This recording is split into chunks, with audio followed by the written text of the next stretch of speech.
आप अपना और अपनों का बहुत ख्याल रखें। आप हमेशा खुश रहें, जीवन में आपको कभी किसी चीज़ की कोई कमी ना आए। माता रानी की असीम कृपा पर बनी रहे।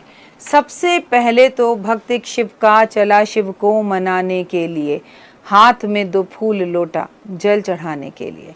मतलब सिर्फ एक लोटा जल से खुश होने वाले महादेव इतनी जल्दी प्रसन्न होते हैं। तो आप कुछ कर सके ना कर सके, लेकिन लोटा आपका हो, जल आपका हो, मंदिर शिवालय जाएं तो घर से जल फूल पत्ती सब लेकर जाएं।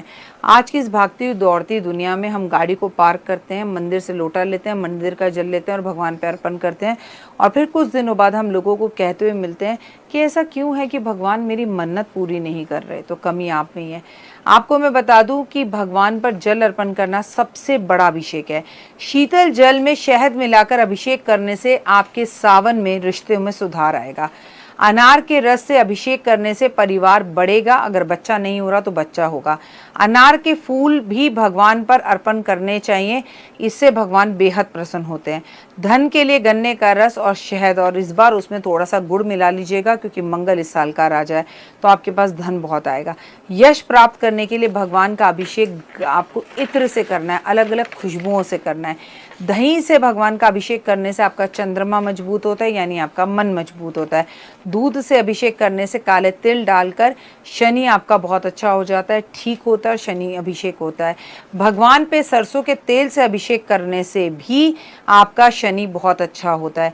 भांग धतूरा अर्पण करने से माता पार्वती बहुत खुश होती हैं और आपको अखंड सौभाग्यवती होने का वरदान देती हैं।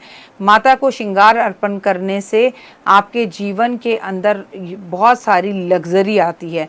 आपको बता दूं कि अगर आप फलों का रस भगवान पर अभिषेक करते हैं तो नौकरी मनचाही मिलती है और नौकरी में तरक्की मिलती है। घी से अभिषेक करने से आपकी तबीयत ठीक होती है और चर्म रोग खत्म होते हैं। नंदी पर बेल अर्पण करने से, हरा चारा नंदी को खिलाने से भगवान शिव शंकर आपके रुके हुए अचानक कामों को स्पीड से बढ़ा देते हैं और आपके अचानक काम होने लगते हैं।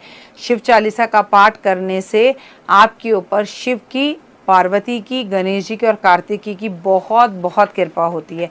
पीला चंदन पानी में मिलाकर अभिषेक करने से विवाह जल्दी होता है और जो बच्चे पढ़ नहीं पा रहे उनकी स्टडी पूरी होती है।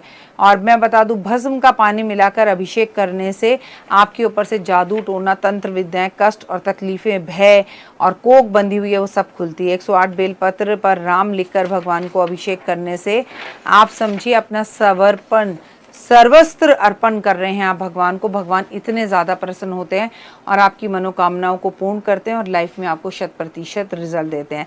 लेकिन रुद्राभिषेक सबसे अच्छा शिवलिंग होता है, वो होता है मिट्टी का, उसके बाद चांदी का, उसके बाद मोती का, उसके बाद पत्थर का, उसके बाद शालिग्राम के पत्थर का। शिव का अभिषेक अगर आप कर रहे हैं तो मैं आपको बता दूं, हीरे तक का शिवलिंग लोगों के पास है, सोने का शिवलिंग लोगों के पास है, चांदी का शिवलिंग लोगों के पास है, हीरे का शिवलिंग लोगों के पास है, जिसका वो अभिषेक करते हैं। इससे लक्ष्मी माँ पार्वती, इससे लक्ष्मी माता, भगवान विष्णु, शिव बेहद ज़्यादा खुश होते हैं। आप अपने जीवन में जब बहुत ज़्यादा पैसे कमा लें तो आप एक पारे का शिवलिंग अपने घर में ज़रूर रखें। पारे के शिवलिंग में अभिषेक करने से भगवान बहुत खुश होते हैं। लेकिन भगवान के छोटे से शिवलिंग को घर में रखा जा सकता है जो कि पारे का हो, पूजित प्राण प्रतिष्ठित अभिमंत्रित शिवलिंग पारे का। अगर आपको चाहिए तो आप मेरी असिस्टेंट पूजा और अन्नू को कॉल कर सकते हैं। और एक बात सदैव याद रखना, शिवलिंग अगर आपने घर में रखा हुआ है, बड़े बड़े नहीं रखते हैं, छोटे से पारे के शिवलिंग को आप अपने घर के मंदिर में भी स्थापना करके रख सकते हैं। कई लोग भगवान के बड़े बड़े शिवलिंग अपने घर के छतों पर, मंदिरों में और मतलब पौधों में, पेड़ों के नीचे रखते हैं, वो गलत है। अगर आपको रखना है तो पारे के, चांदी के, सोने के, तांबे के, जिसे भी छोटे से, सबसे बेहतरीन पारे के शिवलिंग इतने छोटे से जिनकी जो ऊंचाई है वो अंगूठे से छोटी हो, वो रखना बेहद उत्तम होता है। फिलहाल दीजिए इजाज़त। नमस्कार, जय माता दी।